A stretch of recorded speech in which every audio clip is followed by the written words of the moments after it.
All right, fam. We are officially 2 weeks out from Christmas and thus seeing each other. And that means we'll get together during the championship week. So that's perfect. It's like we planned that. It's like we've done this for a while. Of the 8 teams that made the playoffs, 3 teams that were in the top of scoring that should have gotten in above the playoffs teams, if you're doing it purely from a most scoring, was Michael got the worst beat. He was the number 6 overall best scoring team. And then Jeffrey was the 9th overall best scoring team. So technically, I mean, he was 9th. Shouldn't have been in since only the top 8 make it. But then Derek, so Jeffrey and Derek both scored more points for than William, who made it in. But so there's your bad beats, Derek and Jeffrey. A little bit, they're kind of like Alabama. You've got a little something to be mad about, but not that much really. But Michael definitely deserved to be in. Bad luck with a 10 win and scoring over 1,500 points. Only 6 teams did that. And better luck next year. But as I texted Barry this week, you get promoted. And I got promoted. I don't plan to do much in the playoffs, but I got promoted. So I'm good to go for next year. I realize also I think this will be the first time Barrett and I are in the same division in this league, which is kind of crazy. But a couple things to talk about, and then we'll get into the matchups. One, remember, everyone has something to play for. We got 3 weeks left. But no matter if you're in the playoffs or not, you have something to play for, as the loser bracket is still playing and jockeying for picking your draft slot.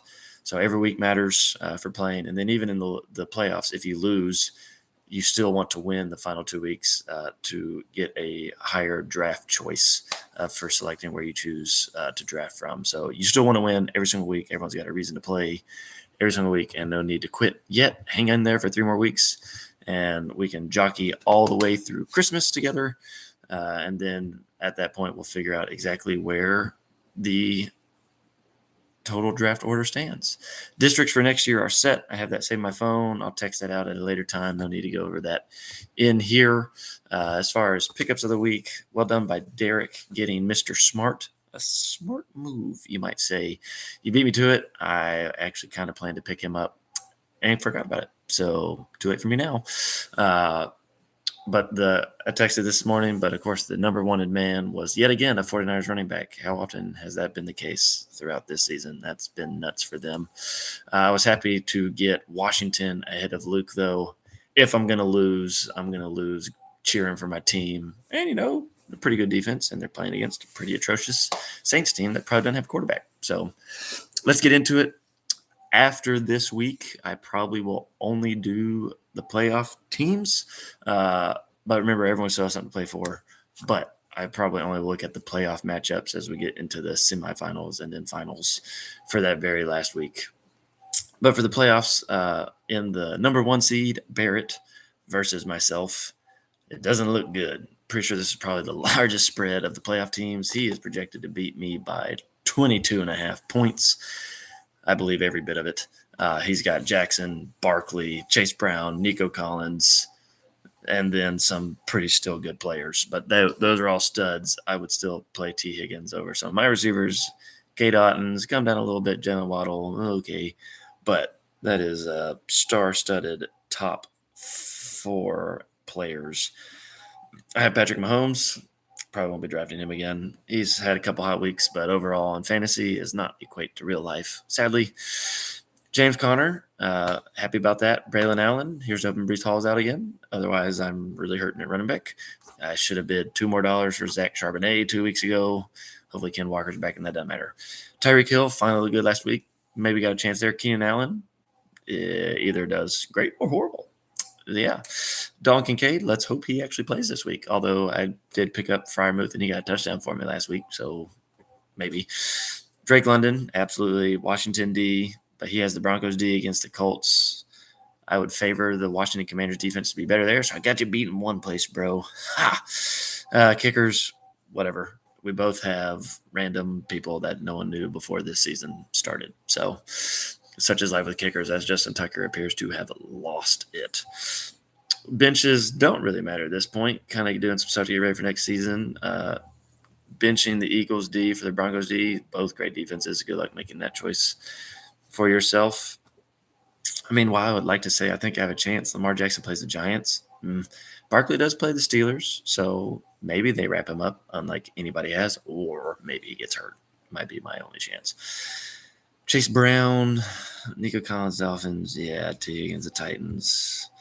Woo, yeah, his matchups are not terrible. Mahomes at Cleveland. Cleveland scores enough points that maybe Mahomes has to play a little time, or maybe Winston throws 3 pick sixes and Mahomes does nothing. James Conner will have a good day. Allen will have a great day if Brees Hall is out, which I don't think Brees Hall will play, but they've still kind of been splitting carries. But I think Allen will be all right. He won't be the same as Barkley or Chase Brown, though. Tyreek Hill, let's say he pops off. We got Nico Collins versus Tyreek Hill in the same game. That'll be fun. Keenan Allen can have huge weeks. Maybe this week I get lucky. Dalton Kincaid, Drake London, I'm going to need him on Monday night in the last game of the week to absolutely go off.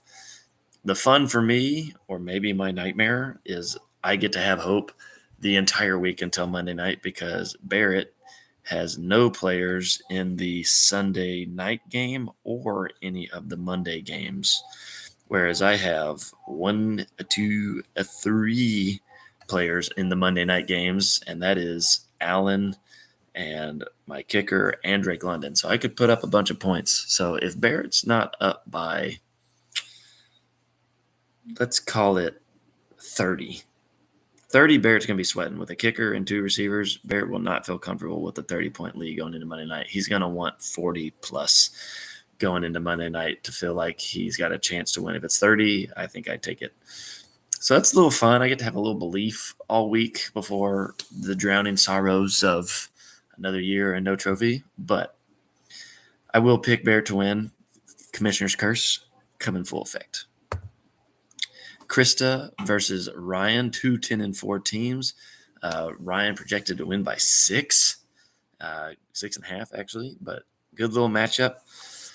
Caleb Williams for Ryan. Who would have thought that would be a QB? Now, granted, he's got CJ Stroud that he's picking between as well. Sadly, Kyle Pitts has not worked out for him, but somehow he held on to Mark Andrews all season, and that is a great bonus at this point with how bad Kyle Pitts, but more importantly, how Kirk Cousins, you like that, has been this season. Justin Jefferson finally popped off with a touchdown. He's been struggling in that department this year. Joe Mixon probably has a field day, which will kill me in my other league that I play against him, but he will probably go off. Chuba Hubbard is officially RB1 again with Jonathan Brooks out for the season, so he will go back to his stellar ways that he started the season with. So glad I dropped Jonathan Brooks. Goodness, what a waste. I had him and Chubb. Terrible. JSN has been a revelation this year and has taken over for sure for Lockett and maybe even Metcalf as the number 1 receiver for Seattle. So Ryan's definitely going to put up some points. Kamara, he's questionable, but I'm assuming he's going to play. I don't think he's actually hurt. I hope he is because I think I picked up Kendre Miller, so maybe I get lucky there. Krista, though, has Kenneth Walker and Zach Charbonnet, so she's good no matter which one they go, although her worst-case scenario is probably Kenneth Walker tries to play. She starts Kenneth Walker, and then Kenneth Walker can't actually do it or doesn't finish the game. So nightmare scenario for Krista there just to give you a little nerve. Burrow's been incredible, although his team can't win. Burrow has been incredible in fantasy. Let's see, what number QB has he been on the year? 3. I'm surprised it wasn't 2 or 1, actually. Tony Pollard, not great, but playing against Cincinnati, terrible at defense. So good win there. Scary Terry, you got to love him. You figure he's good this week, but sometimes we choose not to target him. So we'll see about that. Darnell Mooney, insane how productive he has been. TJ Hawkinson, Josh Jacobs, old Mac can tell you all you need to know about Josh Jacobs and what it's like to play him. Texans D, old Dicker the kicker. He has been money for the Chargers this season. Who's even better with J.K. Dobbins hurt. Now they kick a lot of field goals because they can't get in the end zone if they can move the ball down there. Speaking of the Bengals D, Ryan has them. That worked out for him last week. And against Tennessee, Will Levis is a little turnover prone. Ryan did win the Patrick Taylor sweepstakes after William won the Guerrero sweepstakes last week.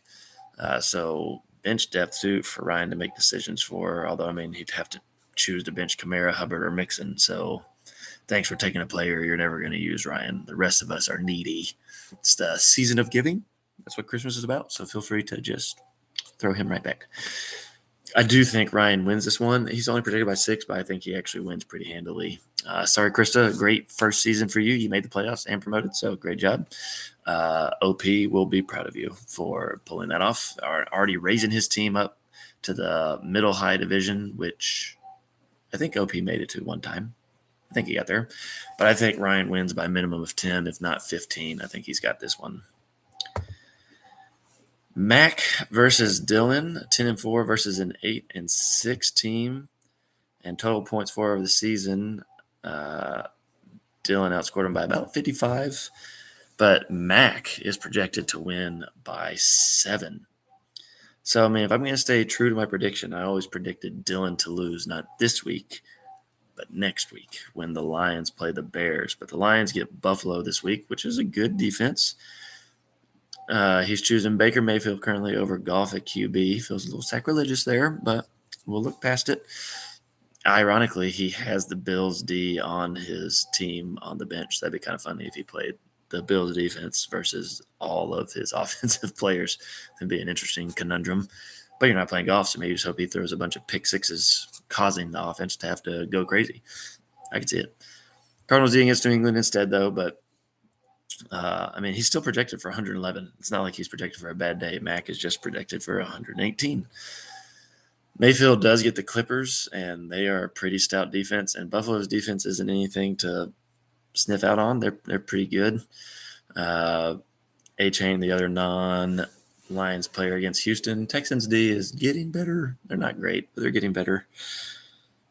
Mac has Hurts, and I'm a bet you Hurts is going to throw the ball a lot this week with how much A.J. Brown's been complaining. So I think Hurts has already been great, and he's not even passed the ball much. I bet Hurts has a pretty great week. Derrick Henry against the Giants. Yikes. The only hope here for Dylan is that the Baltimore Ravens kill him so bad that they don't even bother playing Henry in the fourth quarter. Brian Robinson, yep, he's been the stud everyone thought he would be after a very slow start to the season.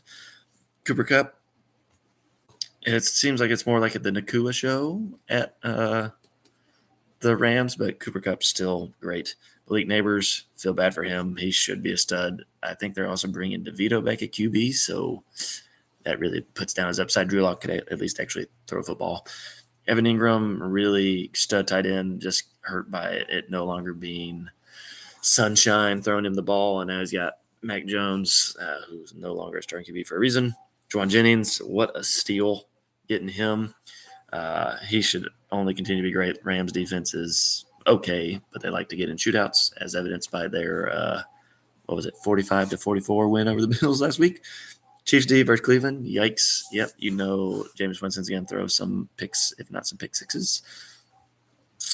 And decent benches. Ironically, Mac has the Lions D. You guys should just switch. Just make a one-for-one trade there. Mac also has Adam Thielen on the bench. I had him. Had I dropped him, but that's a fun decision to make between Cooper, Malik, Juwan, and Adam Thielen. And decisions like that are what will make or break you. Dylan also has Jacoby Myers on the bench and Rashad White, both pretty dang good players, and both with Myers with a great matchup against the Falcons. That will be fun to see. Do you start him over Jameson Williams or not? Ooh, tough call.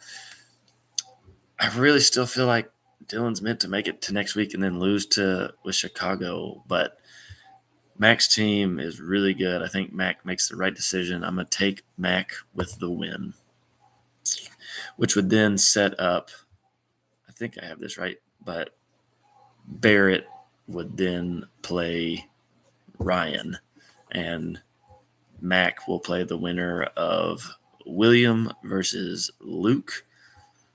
Luke is 11-3 somehow, despite being – so he's got a better record than most, and he's the 7th highest scoring team in the league. So middle of the pack in scoring, but somehow just perfectly played it out. That's how. Point against – the only person who had fewer points against, ironically, was Allen. Boy, what a season Allen could have had. Luke only had 1,200 points against him, so that helps with that record as well. But sorry, we're in the playoffs now. You're not going to have that kind of luck, I don't think, anymore. But this game is projected for William to win by 0.3. That's fun. Aaron Rodgers getting a lot of hype for this week because they're playing Jacksonville, but let's be honest, the Jets have had belief every single week, and nothing's coming of that. Ramondre Stevenson is a sneaky good half PPR running back with the balls that he catches, but I mean, hard equity to get in the end zone, although I do like Drake May at quarterback. I think he'll be okay. William with Garindo still. Let's see if he's got a backup there. Algier and Bucky Irving. So he's got plenty of backup if he is indeed ruled out since he plays on Thursday night. He'll have plenty of time to make that adjustment. Doesn't have to wait and see. CeeDee Lamb, yep. DK Metcalf. I thought he was hurt, but he doesn't have a question mark or anything next to him, so I guess he's not. Travis Kelce has been great since Rice got hurt, but they're getting healthier. I don't know when Hollywood Brown comes back. They're talking about coming back, but I think that might only be for playoffs and not regular season. So Kelce, along with Hopkins, should still produce. Khalil Shakir, sneaky good play for the Bills players.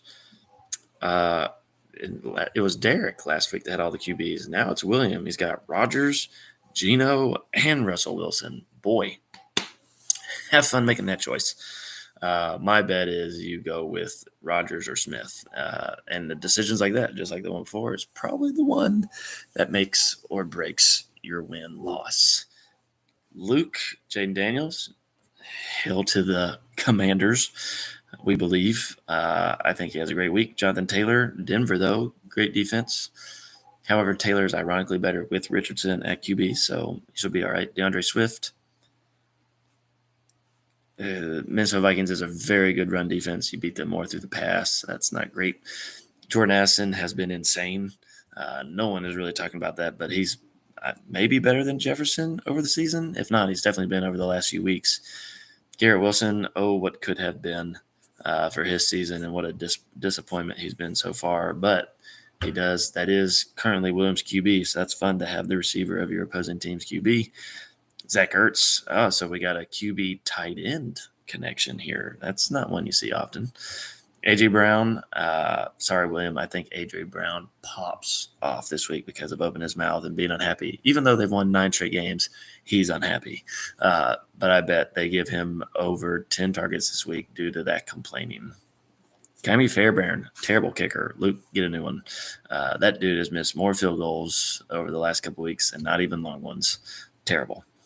This is a hard one to pick from. Phew. I think overall the name brand is really kind of 50-50 here. Is both have a couple studs and then have some kind of off the wall ones. I think Jordan Addison finally has a down week. I think DeAndre Swift has a down week, but I really like A.J. Brown. Jane Daniels is hit or miss. He could be great, or that Brian Robinson could run all over him. This is tough. Packers D at Seattle, Bucks at Chargers. If Williams starts Geno Smith, he has Geno Smith, DK Metcalf. That's either great or terrible against the Packers. Let's get a little spicy. I'm going to pick William with the upset here by record. Technically, he's supposed to win by 0.3, but let's take the upset with William taking down Luke for the last spot of the playoff. Now for the losers bracket, just a reminder, y'all are playing in a ladder, so Jeffrey and Michael are in the top game. Whoever loses will move down one matchup, and then Derek and Delwyn are in the second match. Whoever wins will go up one and be in the top match. And then your playoff is determined by that very final week. So in the third week, whoever's still at the top, they're playing for the 1 and 2 pick. Next game, the 3 and 4, et cetera, et cetera. Jeffrey versus Michael. Jeffrey, thank you so much for losing last week. I appreciate you letting me in. This is your airtime of me just giving gratitude to the SMU Mustangs for distracting you and forgetting to take George Pickens. Although it turns out it wouldn't have mattered, but it would have been real sweaty. And Michael, stud of a team, always has great receivers all the time. I swear he's always got multiples he's got to pick from. And running back-wise, Rico Dowdle has been great. Well done holding on to him. Your Michael's also projected to win by a balmy 26 points. Yeah, Michael gets the dub, stays in the top. Delwyn versus Derek. Like I said, Derek picked up Mr. Smart. I like that pickup a whole lot. I think that does very well for him moving forward. Delwyn, a down year for Delwyn, 5-9. That might be his worst record ever in this league, as he's almost always in the top division. And maybe the first year he's not made playoffs. Someone check me on that. But pretty wild for him not to be there. But ETN, yikes. McLaughlin, yikes. Nakua, I've said I think he's the truth there for the Rams. Just a hard season for him. He's been scrounging the waiver wire, finding stuff that works. Derek stuck with old Justin Tucker, like I've been talking about, and his struggles this season. But he's going to get lots of opportunities against the Giants, and he should still be a great kicker. Surely he puts it together. MVS, sneaky for the Saints, seeing as they don't have anyone else now, but who's going to throw him the ball? Hopkins will be great. Derek gets the win. Allen versus Rusty. Again, Allen should have had a great season. He had the fewest points against him. It's what all you can ever hope for in fantasy. Sadly, just stopped paying attention. Has a pretty good roster. I mean, he's got Pacheco and Evans on the bench. If he just put them in, he'd have probably won 3 more weeks. But Rusty, just because he has a pulse, is projected to win by 20, and he's only projected to score 85 points. I'll let y'all do the math. Rusty wins, moves up 1 slot. And Rusty, whoever wins this match, assuming Rusty, has the ability to get into the top pick. So Matt and Austin are in the bottom. They have no way to win enough. There's not enough weeks. There's only 3 left. So they can't get to the 1 or 2 pick. The best they can do is 3 or 4. But anyone else in the lower division has a chance to get the number 1 pick.